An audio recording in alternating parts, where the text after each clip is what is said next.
السلام عليكم ورحمة الله وبركاته. معاكم مروة أو مامة عدي. النهاردة هعمل لكم طريقة الرز المعمر. طيب أول حاجة احنا هنعملها هعمل مهلبية. بصراحة بتفرق معايا قوي لما بعمل لما بيبقى فيه الرز المعمر. تمام. أنا حطيت كده حوالي 3/4 كوباية لبن. أنا بولع النار بس لازم أثبتها. تمام.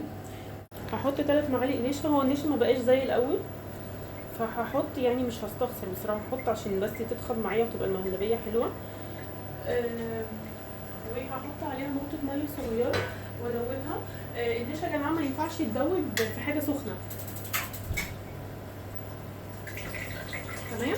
يبقى النشا عندي ما ينفعش يتدوب معايا في حاجه سخنه، لازم تكون حاجه ساقعه او ميه من الحنفيه عادي عشان نعرف ندوب النشا. كاني بعمل مهلبيه بس ما بحطش سكر. واسيبها كده تدخل،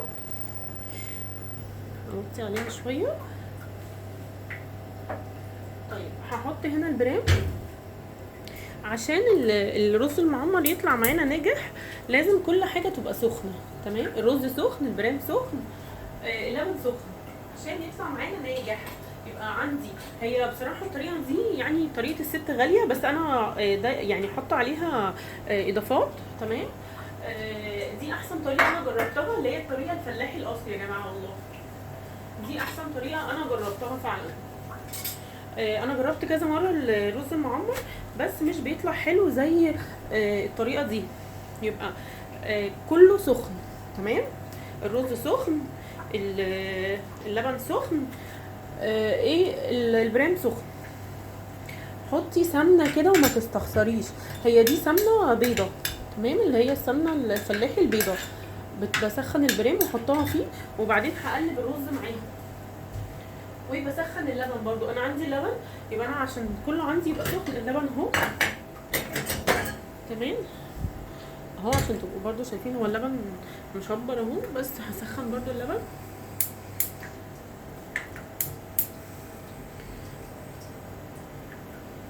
تمام عشان كله معايا يبقى سخن. المهلبيه اهو هبدا اقلبها.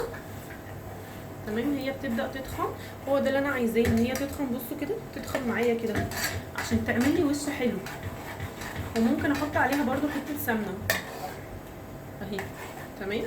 هي تخنت اهي المهلبيه دي، بتعمل وش بقى طعمه خرافه.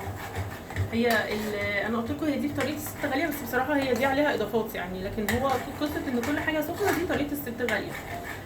تمام. انا كده طفيت عليها، هي المهلبيه اهي تخنت. تمام شايفينها اهي. هسيبها واسيب بقى ايه الحاجه هنا تسخن. اسخن البرام اهو واسيح فيه السمنه وادعك فيه السمنه كله اهو. ممكن اجيب الفرشه وادعك البرام اهو من الجنب كده كله اهو بالسمنه. سوري. تمام.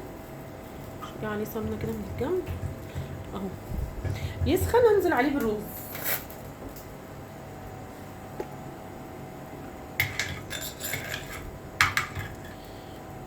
يبقى كل حاجه تبقى سخنه.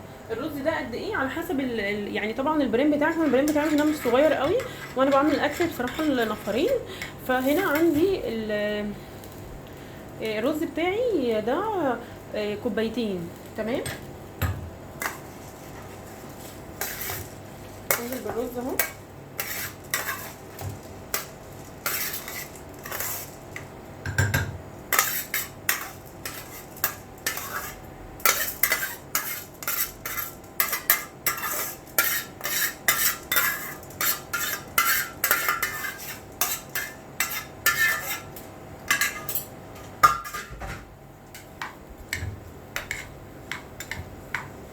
تمام. الرز المعمر بيحب الفلفل الاسود يا جماعه، يعني تحطوا فلفل اسود كويس في الرز المعمر.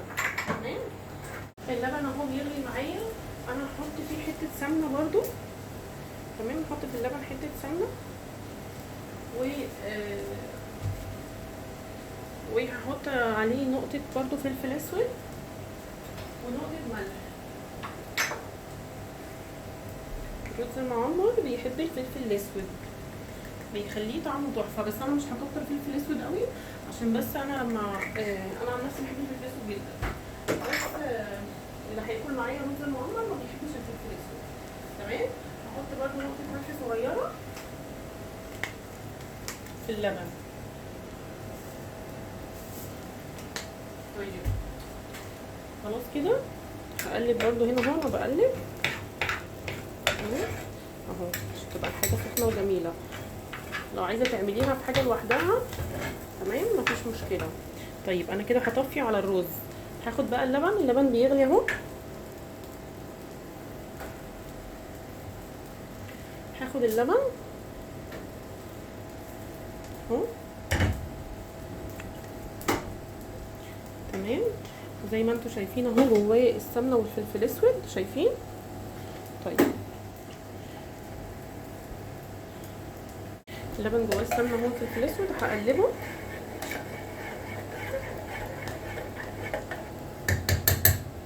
واخد اللبن احطه على ايه؟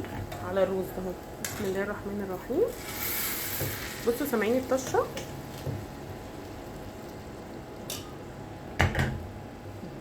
بصوا السمنه اهي بتطلع على الوش. تمام.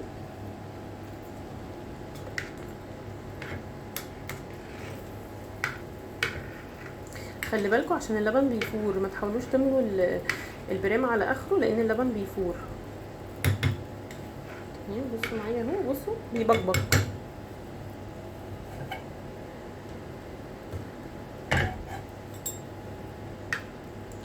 طيب هو الدنيا كده معايا تمام. هعمل ايه تاني؟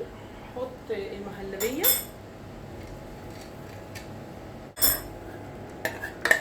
اهي على الوش. انزلي بالمهلبيه، ولو عندك قشطه برضو انزلي بالقشطه عشان تعملي وش حلو. بصوا المهلبيه دي بتخليها بصراحه طعمها كده حاجه كده في حته تانية، في حته تانية فعلا يعني. بسم الله ما شاء الله تبارك الله. تمام. هي المهلبيه والله ما محتاجه قشطه.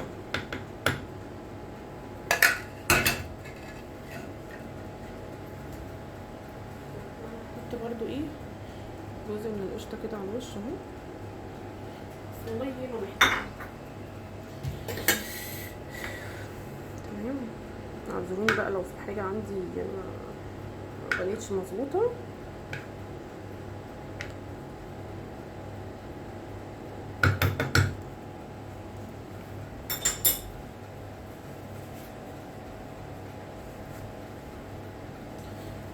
بصوا على الوش اهو حطوا السمنه